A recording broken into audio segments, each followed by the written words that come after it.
युद्ध के लिए तैयार हुए, प्रभु श्री राम जी ने सबसे पहले धनुष के तार का बहुत ही कठोर और भयंकर टंकार किया, जिसे सुनते ही सभी राक्षस बहरे हो गए और ऐसे व्याकुल हुए कि उनको कुछ होश ही नहीं रहा। पर यह देखकर वे समझ गए कि शत्रु बहुत बलवान है और वे सावधान होकर श्री राम जी पर आक्रमण करने के लिए दौड़ पड़े और उनके ऊपर अनेकों प्रकार के अस्त्र शस्त्र से वार करने लगे। श्री रघुनाथ जी ने उनके सारे हथियारों को तिल के भांति काट काट कर टुकड़े टुकड़े कर दिए। फिर अपने धनुष पर चढ़े तीर को कान के पास ले जाकर ताना और उसे छोड़ दिया और फिर एक प्रचंड युद्ध में भयंकर बाण ऐसे चलने लगे जैसे फुफकारते हुए बहुत सारे सर्प एक साथ जा रहे हों। राक्षसों की भयानकता को बढ़ते देख श्री राम जी के धनुष से अत्यंत तीक्ष्ण बाण निकलने लगे और इन तीरों से भयभीत होकर राक्षसों ने पीठ दिखाकर भागना शुरू कर दिया। यह देखकर खरदूषण और त्रिशिरा तीनों भाई क्रोधित होकर बोले, जो भी रण मैदान छोड़कर भागेगा उसका हम यहीं अपने हाथों से वध कर देंगे। यह सुनते ही राक्षसों में कोहराम मच गया।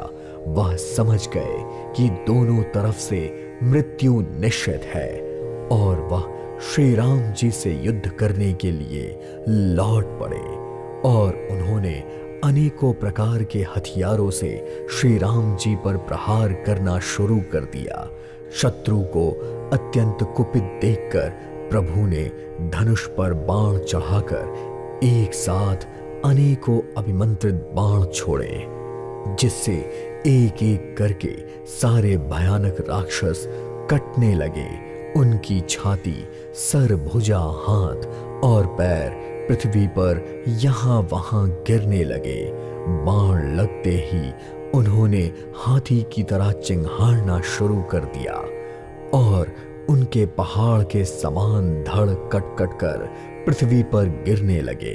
योद्धाओं के शरीर के कट कट के 100 टुकड़े हुए जा रहे थे, पर वे फिर भी अपनी माया के प्रभाव से उठ खड़े होते। आकाश में बहुत सी भुजाएं और सर उड़ते हुए नजर आ रहे थे। बिना सर के राक्षसों के धड़ दौड़ रहे थे। चील, कौवे आदि पक्षी और सियार कठोर और भयंकर शब्द करने लगे। बेताल खोपड़ियों पर ताल दे रहे थे और योगनियां नाच रही थीं। तभी श्री रघुवीर जी के प्रचंड बाण ने राक्षस योद्धाओं के वक्षस्थल, भुजा और सरों के टुकड़े टुकड़े कर डाले। उनके धड़ जैसे ही यहाँ वहां गिरते, पर वहां फिर उठ खड़े हो जाते और पकड़ो पकड़ो का भयंकर शब्द करते हुए दौड़ने लगते और लड़ना शुरू कर देते। राक्षसों की अंतड़ियों के एक छोर को पकड़कर गिद्ध उड़ रहे थे और उसी का दूसरा छोर हाथ में पकड़कर पिशाच दौड़ रहे थे। उन्हें देखकर ऐसा मालूम होता था जैसे युद्ध रूपी नगर के निवासी बालक पतंग उड़ा रहे हों। रण मैदान में अनेकों योद्धा मारे जा रहे थे और पछाड़े जा रहे थे, पर उनमें से बहुत सारे ऐसे थे जिनके हृदय विदीर्ण हो गए थे और वह पृथ्वी पर पड़े कराह रहे थे। अपनी सेना को व्याकुल देखकर त्रिशिरा और खुरदूषण आदि योद्धा भी श्री राम जी की ओर मुड़े और फिर अनेकों राक्षस क्रोध से बाण, फरसा, शूल और कटार एक साथ श्री राम जी पर छोड़ने लगे।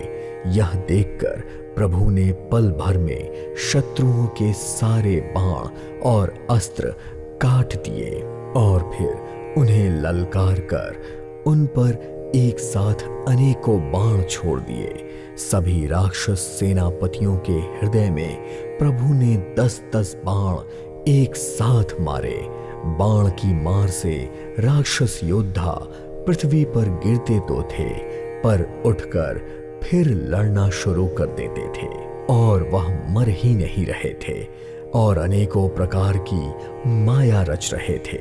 देवता यह देखकर डर गए कि राक्षस 14,000 हैं और अयोध्यानाथ श्री राम जी अकेले हैं। देवताओं और मुनियों को भयभीत देखकर माया के स्वामी प्रभु ने एक खेल रचा, जिसके प्रभाव से शत्रु की सेना एक दूसरे को राम रूप में देखने लगी और आपस में ही युद्ध करके मरने और कटने लगी। सब एक दूसरे को देखकर कहने लगे, यही राम है, इसे मारो।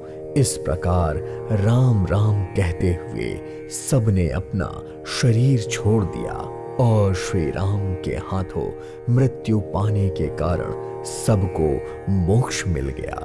और इस प्रकार कृपा निधान श्री राम जी ने यह उपाय करके क्षण भर में सारे शत्रुओं को मार डाला।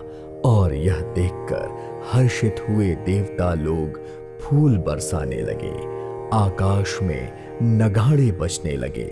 फिर वे सब भगवान की स्तुति करके अपने अपने विमानों पर बैठकर चल दिए और श्री रघुनाथ जी ने युद्ध में शत्रुओं को जीत लिया था तथा देवता, मनुष्य और मुनि सबके भय को नष्ट कर दिया था।